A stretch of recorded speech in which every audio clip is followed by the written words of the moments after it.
తెలుసులే.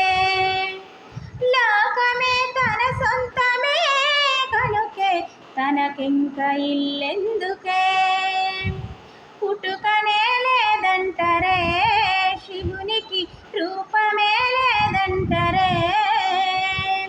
మెడల పాము ఎందుకే శివునికి నీలి రంగు కంఠమే. అంతటా వ్యాపించిన గనునికి రూపమే ఇంకెందుకే.